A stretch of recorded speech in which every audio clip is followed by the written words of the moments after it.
Bonjour et bienvenue, je suis Anne-Marie Cunier et je suis ravie de vous recevoir dans le podcast Learn and Enjoy. Dans chaque épisode, je vous propose d'analyser les usages et technologies du digital learning qui permettent de créer une expérience apprenant engageante et efficace. Avec des experts et professionnels du monde de la formation et de l'éducation, nous décoderons ensemble les bonnes pratiques qui marchent et les outils et méthodes qui permettent de transformer l'expérience d'apprentissage pour créer un effet waouh auprès des apprenants. Laissez-vous inspirer ? Bonjour à tous. Donc, dans un précédent épisode, nous avions vu comment il était possible avec Ooclap de faciliter la participation et d'apporter de l'interactivité de façon ludique dans des cours à distance.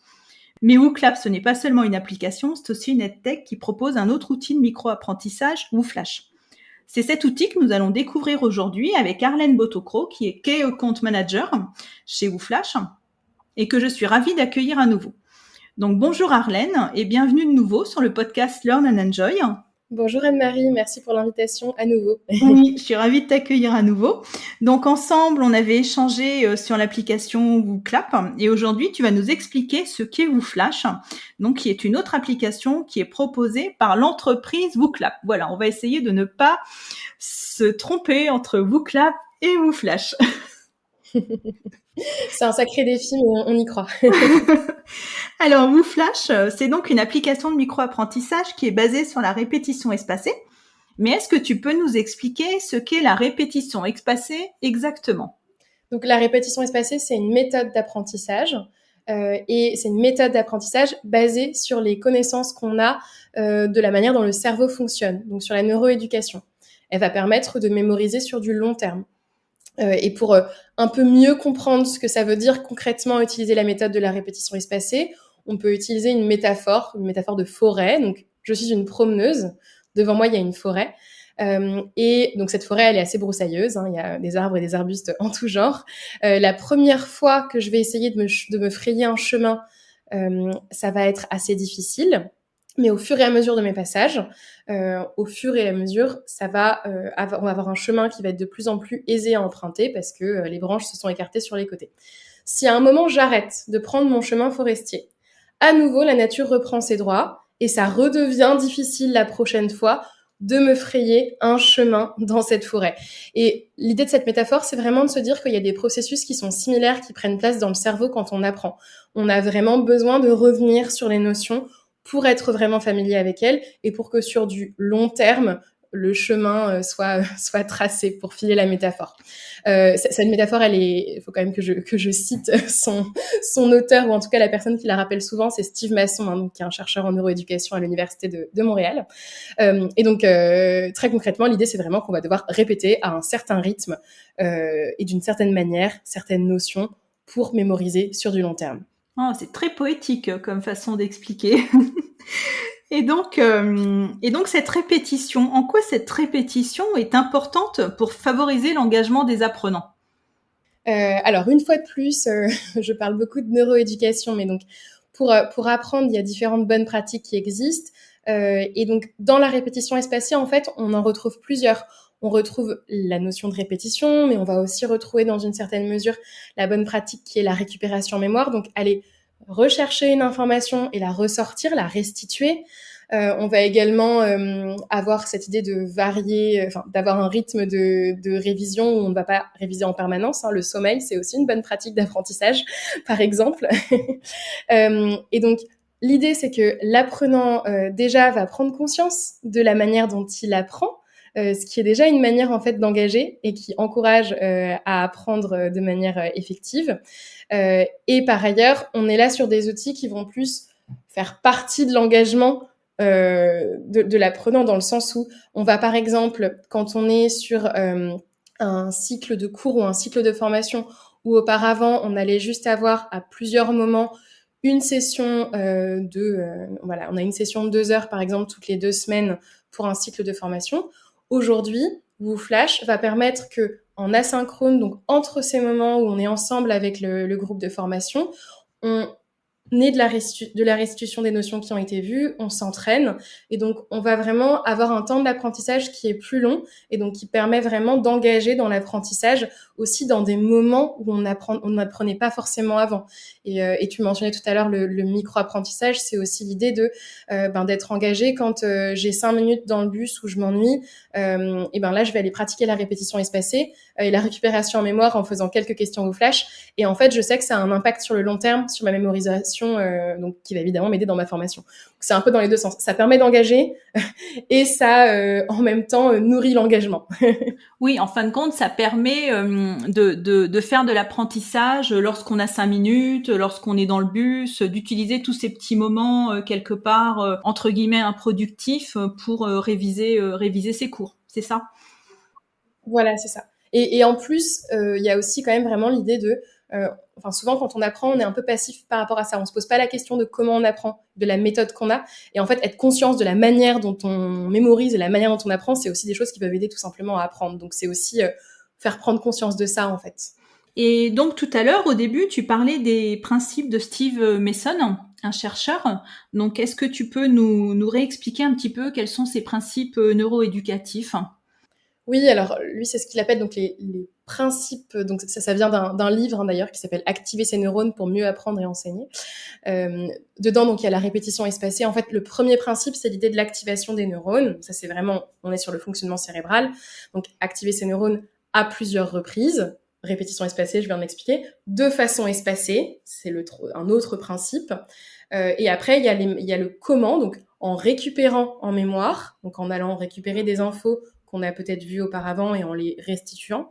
Également en élaborant des explications. C'est là-dessus que tous les formats d'apprentissage qui sont en pair à pair, où les exercices, on va être au sein d'un groupe et on va devoir débattre, proposer des idées, ou aussi tous les formats de classe inversée, où on a pris connaissance de certains documents et on a vu les notions de manière individuelle, et ensuite on va arriver dans un cours, et là on va plutôt être là sur de l'explication, de la parole par exemple. Ça va aussi jouer. Donc ça, c'est le 5e principe, élaborer des explications. Et les 2 autres principes, c'est tout cela en maximisant la rétroaction, le feedback. Donc ça veut dire qu'à chaque fois que j'émets une micro-hypothèse sur est-ce que j'ai compris, donc à chaque fois que je me teste par exemple, que j'ai un retour immédiat qui me dise oui c'était bon, ou non c'était pas bon, pourquoi, et comment est-ce que je peux retrouver une notion pour que la prochaine fois quand j'émets une hypothèse sur ma compréhension d'une notion, que j'ai la bonne réponse la prochaine fois. Donc 6e principe, c'est maximiser la rétroaction. Et le 7e principe, c'est cultiver un état d'esprit dynamique ou un growth mindset. Ça, c'est une notion de psychologie plus globale dont j'avais un petit peu parlé dans l'épisode sur Booklab d'ailleurs. Oui, Donc, je m'en souviens. l'idée, c'est qu'on va mieux apprendre quand on est du côté de l'apprenant, et qu'en ayant en tête ces 7 principes et en adaptant nos cours et les propositions pédagogiques qu'on a quand on est une équipe pédagogique ou quand on est un enseignant ou un formateur, on va permettre aux personnes en face de nous de maximiser l'apprentissage et la mémorisation sur le long terme. D'accord, c'est très intéressant d'apprendre tout ça. Et donc, WooFlash, du coup, concrètement, comment ça marche? Est-ce que tu peux nous expliquer? Oui, donc un enseignant va avoir accès à WooFlash, donc il propose en fait une banque de types de questions qui peuvent être créées. Par exemple, une typologie de questions, ça peut être, on peut créer une question à choix multiples, on peut créer une question, on va aller légender une image, par exemple, un schéma, typiquement. Donc l'enseignant va avoir accès à cette plateforme-là, va aller encoder des questions en fonction du contenu de son cours, et va ensuite donner accès à ce questionnaire aux apprenants via un lien web. Et donc, ce lien va permettre aux apprenants, quand ils le souhaitent, d'aller accéder à ces questions qui leur ont été proposées. Et donc, ça va être possible d'y accéder sur téléphone ou sur ordinateur. Le but, c'est que ça puisse s'adapter à différents moments de vie. Et en fait, la particularité qu'on va avoir, c'est que pour un questionnaire d'un certain nombre de questions qui a été créé pour tout un groupe d'apprenants, on va en fait assez rapidement avoir une personnalisation.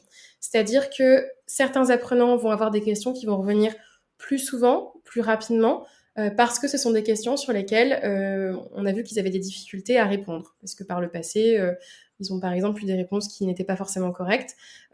Et c'est également le cas dans l'autre sens. Une question sur laquelle j'ai proposé une bonne réponse va me revenir, parce que c'est la répétition espacée, donc une question revient toujours pour favoriser la mémorisation, mais par contre, elle va me revenir dans plus de temps que si c'était une réponse à laquelle initialement j'avais une mauvaise réponse.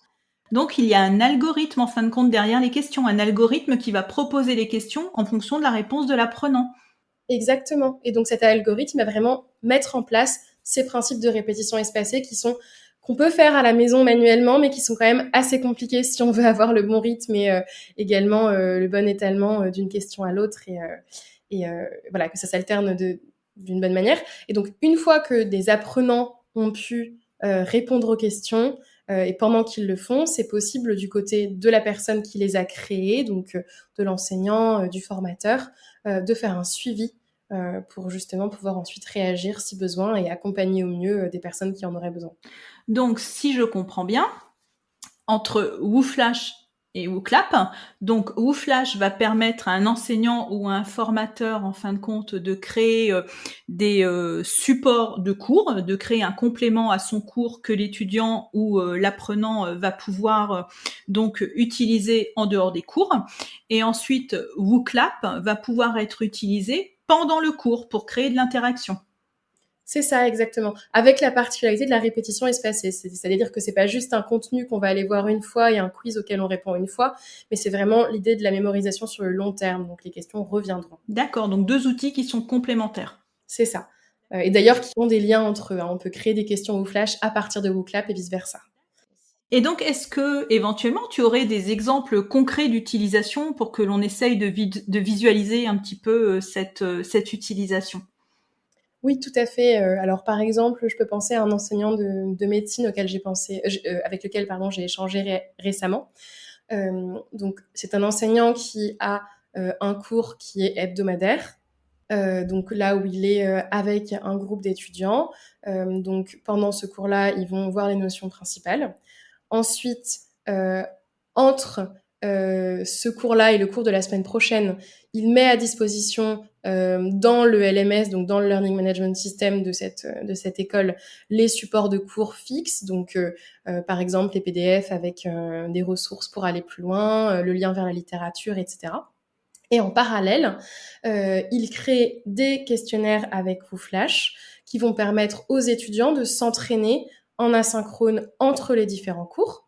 Et ce que fait cet enseignant, c'est que de manière régulière, il va regarder en fait les statistiques d'utilisation des questionnaires WooFlash par ses étudiants, ce qui lui permet d'identifier plusieurs choses. Ça lui permet de voir est-ce que mes étudiants, globalement, ça va, ils ont des bonnes réponses, et donc ça veut dire que les différentes notions sont assimilées, ou est-ce qu'il y a des difficultés? Et quand il y a des difficultés, est-ce que c'est parce qu'il y a un étudiant particulier à aller accompagner, ou bien est-ce qu'il y a des notions sur lesquelles on se rend compte qu'en fait, de manière récurrente, j'ai beaucoup d'étudiants qui ont des difficultés. Et donc, dans ce cas-là, ça va me permettre d'aller remédier, de mettre en place ensuite différents systèmes de remédiation qui commencent par tout simplement rappeler la notion au prochain cours, pour pouvoir accompagner les étudiants. Donc, du côté de l'enseignant, il y a aussi ce côté-là, que ça puisse être un outil qui donne en fait une visibilité sur quelque chose qui auparavant était quand même dans beaucoup de cas une espèce de boîte noire, qui est la compréhension des étudiants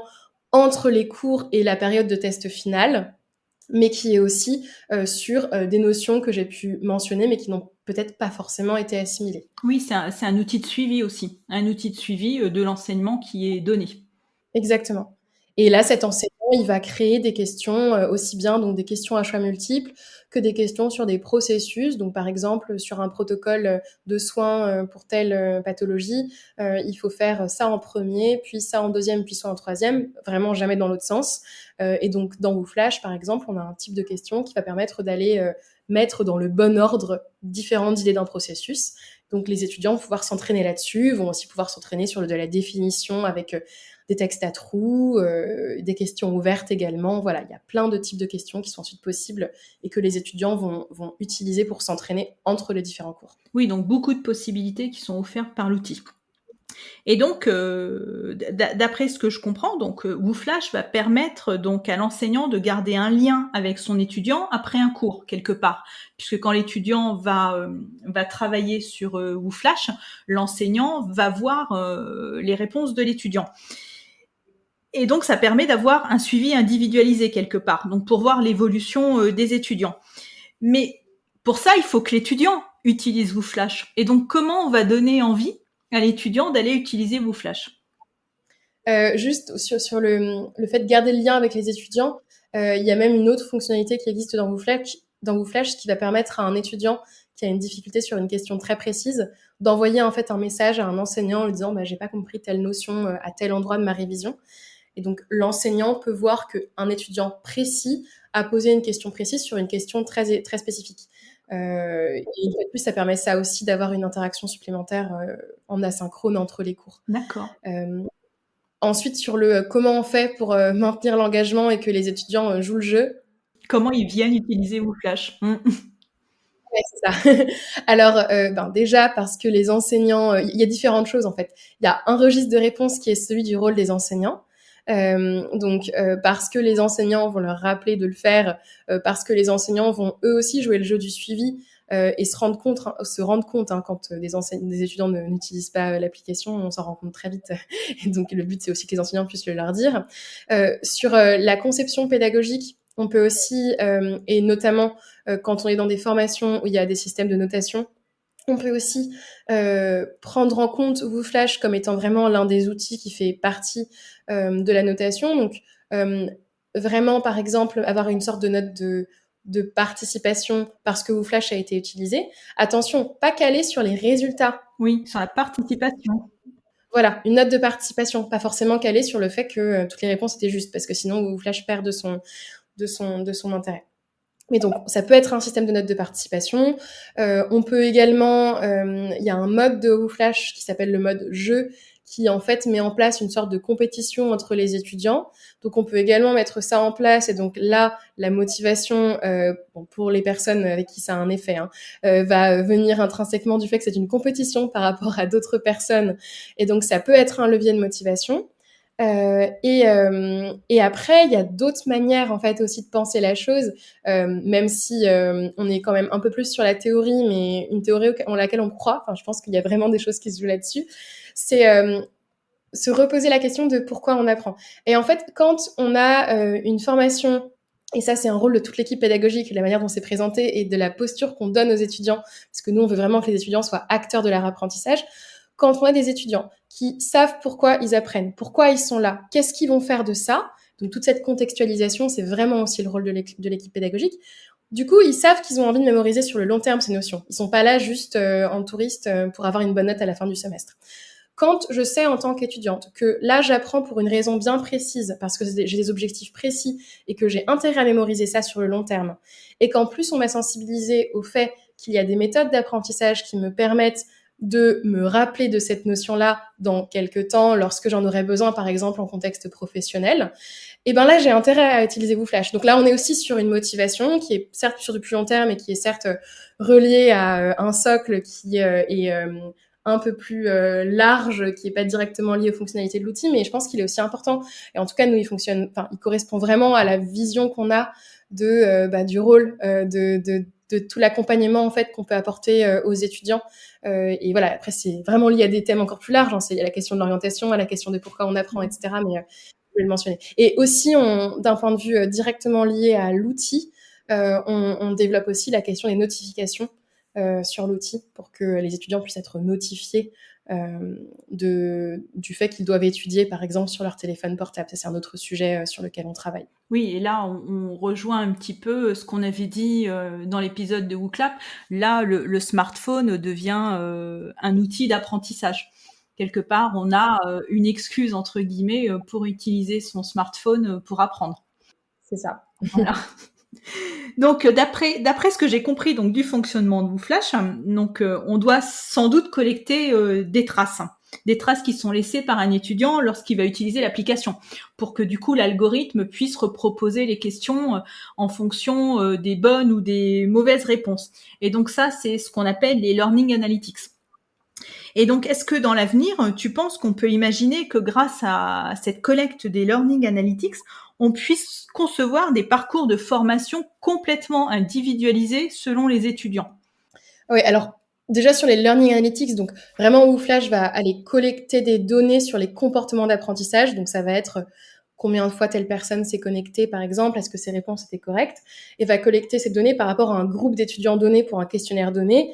Ces données ne sont accessibles qu'à leur équipe pédagogique et ne sont utilisées que pour vérifier, pour faire le suivi que je mentionnais tout à l'heure de ce groupe d'étudiants donnés. Juste repréciser ça. Ensuite, effectivement, les learning analytics, c'est qu'est-ce qu'on fait de ces données. La donnée qui me dit que mon étudiant s'est connecté à 3 heures, puis mon étudiant s'est connecté à 5 heures. Une fois que tout ça s'est mis en lien et qu'on lui donne du sens, ça crée effectivement des learning analytics qui nous permettent de justement retirer des interprétations. Effectivement, on peut tout à fait concevoir des parcours d'apprentissage qui sont totalement individualisés à l'avenir. Après, quand même, il y a une vraie réflexion à avoir là-dessus, sur l'individualisation de l'apprentissage. Elle est très importante dans une certaine mesure, mais quand même je pense trois points d'attention là-dessus. C'est que l'apprentissage en groupe reste extrêmement important. Il y a toutes les dynamiques de pair à pair, mais il y a également toute l'émulation collective, tous ces moments où on apprend par raisonnement parce qu'on est plusieurs, parce qu'on se répond. Donc, le but n'est pas non plus d'être dans un système totalement individualiste, et donc il y a bien une différence entre individualisé et individualiste. Et l'importance du groupe, elle est, voilà, c'est primordial. Et aussi, c'est important de penser l'apprentissage et les parcours de formation aussi avec des socles communs. Il y a un énorme travail qui est fait sur qu'est-ce qu'on a de commun dans ce qu'on apprend dans les parcours d'apprentissage. Les équipes pédagogiques avec lesquelles on travaille, il y a passé un temps fou à travailler sur des curriculums qui puissent être avec des moments communs et ensuite des spécialisations. Et ces moments communs, ils sont hyper importants aussi, pas que sur la vertu de la mémorisation et pédagogique, mais aussi par exemple, la question des certifications, de la validation des différentes formations, etc. Et parce que si on était dans un système totalement individualisé, il y a un moment où ce serait compliqué en fait de faire un suivi qualitatif également là-dessus. Donc il y a aussi ça. Mais nous, on pense vraiment que cette individualisation, elle est importante dans un système où on a un accompagnement qui peut être individualisé et des choix le plus à la carte possible dans une certaine mesure qui du coup sont personnels à chacun, mais quand même toujours au sein d'un groupe et au sein d'un parcours qui rassemble plusieurs personnes et qui a une direction qui est quand même globale, pas sur un système totalement individualiste où on est la seule personne à apprendre ce qu'on apprend, quoi. Oui, rajouter une couche d'individualisation sur un parcours commun, sur un socle commun. En fin de compte, pour s'adapter vraiment au niveau de compétences et au niveau de besoin d'apprentissage de l'apprenant. Exactement. Voilà. Et donc, WooFlash, donc à qui s'adresse WooFlash? Donc ça s'adresse donc aux enseignants de l'enseignement supérieur, mais il peut être aussi utilisé par les entreprises. Oui, tout à fait. Ça s'adresse vraiment à toutes. D'ailleurs, ça peut aussi s'adresser de manière individuelle à certaines personnes qui veulent retenir des choses, parce qu'on peut aussi se créer nos propres parcours et les réviser tout seul. Pour tous les besoins de mémorisation et d'apprentissage sur le long terme. Et donc, effectivement, c'est pertinent dans l'enseignement supérieur, c'est pertinent dans la formation tout au long de la vie. Et ça peut être testé de manière individuelle et ça peut être aussi testé du coup plus en tant qu'organisation au final. Ah, mais quelque part, ça remplace les petites fiches qu'on faisait avec des stabilos pour réviser ses cours. Oui, exactement. Bah écoute, merci beaucoup Arlène, c'était vraiment très très intéressant. Donc on va arriver à la fin de cet épisode. Donc si on souhaite éventuellement savoir plus ou te contacter pour tester WooFlash, comment est-ce que l'on peut faire ? Donc on a un site internet, wooflash.com, sur lequel vous aurez des informations en plus et vous aurez également des différents moyens de nous contacter. Et par ailleurs, vous pouvez aussi tout simplement m'envoyer un message sur LinkedIn à Arlène, A-R-L-E-N-E, Botokro, B-O-T-O-K-R-O, ou bien arlène@wooflash.com. Voilà. Et puis, je réponds autant que possible à vos messages. Merci beaucoup Arlène de nous avoir consacré du temps. Eh bien, je te dis à très bientôt. Merci. À bientôt, merci beaucoup. Au revoir. J'espère que cet épisode vous a plu. Si vous aimez le podcast Learn and Enjoy et si vous avez envie de me soutenir, de m'aider à faire connaître ce podcast, la meilleure façon, c'est de me laisser une note 5 étoiles sur Apple Podcast ou un petit commentaire. Pensez aussi à vous abonner pour être informé de la sortie des prochains épisodes. Et pour rester en contact ou me proposer un thème que vous souhaitez que j'aborde, vous pouvez me rejoindre sur LinkedIn. Vous me trouverez sous mon nom, Anne-Marie Cuinier. Je vous dis à très vite pour un nouvel épisode.